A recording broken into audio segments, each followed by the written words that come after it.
tubig sa mga dam, patuloy ang pagbaba. Narito ang report. Patuloy ang pagbaba ng antas ng tubig sa ilang dam sa Luzon sa gitna ng nararanasang El Nino. Ang San Roque Dam nasa 240.54 meters above sea level ang antas. Negative 39.47 ito sa normal high water level. Gayun din ang Binga at ang Buklaw na sinasalo ng San Roque ang inilalabas sa tubig.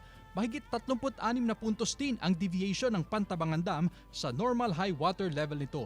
Pababa rin ang antas ng tubig sa Ipo, Magat at Lamesa Dams. Samantala mga kapuso, mahina muli ang pag-iral ngayon ng hanging amihan. Apektado nito sa ngayon ng extreme northern Luzon ayon sa Pag-asa. Easterlies naman ang patuloy na nakakaapekto sa ibang bahagi ng bansa.